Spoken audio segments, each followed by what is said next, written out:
I want to start off this morning by thanking the New Zealand Drug Foundation for their kind invitation for having me present my research here today. And I also wanted to acknowledge my collaborator, Doug Biernes, who was also a big part of this research. So this morning I'm going to briefly discuss some work that we've done looking at the effectiveness of field impairment tests. This is some work that's accumulated since the previous symposium in 2011. So I'm going to quickly go through some research focusing on the Standardized Field Sobriety Test, or the SFST for short, as well as the Drug Evaluation and Classification Program, or the DEC program. So starting off with the Standardized Field Sobriety Test, or the SFST. This is a standardized test that was developed to detect impairment due to alcohol. It was developed and validated for this purpose. It really wasn't looking at the effects of drugs. The test has been widely implemented across Canada, the US, as well as parts of Australia. And the test is very effective in terms of accurately identifying individuals who have a BAC of over 80. There's three components to this test. We have the one-leg stand, we have the horizontal gaze nystagmus test, as well as the walk and turn test. And on this slide, I have a bit of a visual as to what is going on during each of the components of this test battery. So as you can see in the one-leg stand, the officer is instructing the subject to raise their leg. They're asked to keep the leg raised for 30 seconds and count to 30. And during this test, the officer is looking for various signs of impairment, whether the subject is putting their foot down, whether they're hopping. So there's various clues of impairment that the officer is looking for, and they're documented during this test. The second test is the horizontal gaze nystagmus, and as you can see, the officer is holding a pen and is moving it from side to side, and then is observing the eyes during the gaze. And what they're looking for is nystagmus. Nystagmus is this involuntary twitching or pulsing of the eyes, and there's certain substances that induce nystagmus, alcohol being one of them. So again, the various clues of impairment are documented during this test battery. And then finally, we have the walk and turn test. The subject is instructed to walk 9 steps forward, do a turn as instructed, and then 9 steps back. And there's various clues of impairment, you know, if they take more than 9 steps forward or back, if they do the turn incorrectly. Sometimes the subjects get really excited and they start the test early, so before the officer has even had a chance to complete the instructions. So all of these clues of impairment are documented. So as I mentioned at the beginning, this test was originally developed and validated for the detection of alcohol. It's currently being used to detect drug impairment, but it's unclear whether it's valid to use this test to detect drugs. So we looked at the literature to see, you know, how many studies have been conducted looking at this, and we found there were really only a handful of studies. Most of the I would say all of the studies have been conducted in the lab setting with drug limits used that would be quite lower than what you would expect to find in the field with actual drug-impaired drivers. So we took this as an opportunity to use some of the police data that we have access to and to assess whether the SFST is an appropriate test to use to detect impairment in drivers. So in terms of our methods, we had a sample of just over 2,100 drug assessments. These were conducted by certified drug recognition experts. So these are police officers who have received specialized training. And we looked at 4 different categories of drugs: stimulants, cannabis, narcotic analgesics, as well as depressants. And then we also had a subsample of cases where there were no drugs or no alcohol involved, and these served as our control group or our referent group for the statistical analyses. The case reports, the police records that we used, they were as part of a larger drug evaluation. For this study, we were only interested in the performance of the subjects on the SFST, and we wanted to see how their performance on the various components of this test differed according to each of the drug categories and compare them to the no drug cases.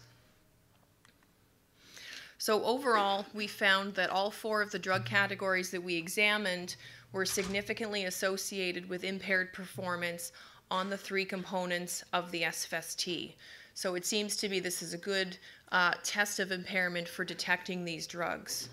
We also found that the different classes of drugs showed impairment on the different components of the SFST. So there was some discriminability associated with the drugs on the test. I'm going to very briefly go through each of the 3 components and the results that we found. I'll start off with the HGN test. So what we found were that the drivers who had used a central nervous system depressants showed impairment on this test compared to those who had not had any drugs or alcohol in their system.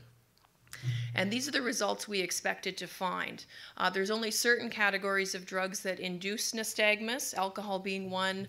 Another one is central nervous system depressants. So these results validate what we would expect to find biologically. Looking at the walk and turn test, we found that users of depressants, stimulants, and narcotic analgesics showed impairment on the walk and turn test compared to those who had not used any drugs. And then for the one-leg stand test, we found that all of the categories of drugs showed impairment on this test.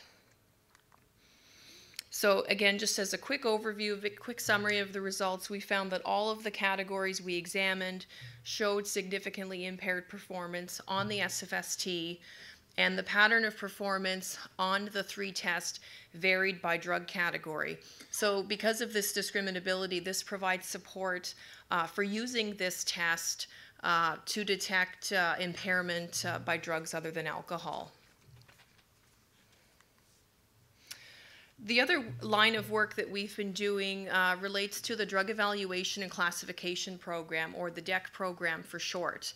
This is a systematic 12-step procedure that's used to document whether an individual is impaired, as well as identifying the category or categories of drugs responsible for that impairment. So police officers receive very specialized training to become certified as a DRE. And during their drug assessments, they're collecting a lot of different types of information. So they're recording observations about the subject, results on clinical indicators, vital signs, as well as performance on various psychophysical tests. And then at the end of the evaluation, there's a demand for a bodily fluid sample. I'm just going to skip over this slide because this sort of outlines the 12 steps. In terms of some statistics on the program, it's implemented throughout Canada and the US.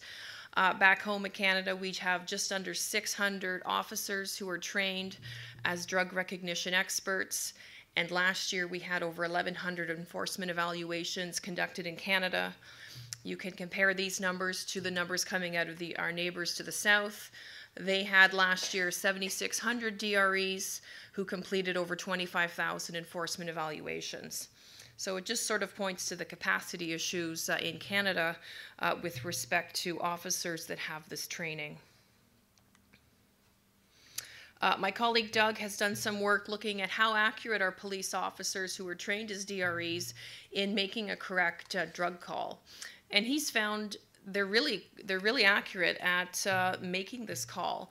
He looked at a sample of cases. He looked at what was the opinion of the DRE, and then he compared to what was the result from the toxicology analysis. And he found an accuracy rate of over 95%. So this really speaks to how effective the trained DREs are in correctly identifying the drugs responsible for the impairment. On this slide, I've outlined this is what the actual form looks like that the police officer is filling out during the drug evaluation. There's actually over 100 pieces of information that are documented on this form. And throughout our discussions, Doug and I thought, this is really challenging to, consider all of the bits of information that are collected during an evaluation. The DRE has to look at the totality of the case But we wondered if there was a way that we could assist the DRE, looking at all of these 100 pieces of information.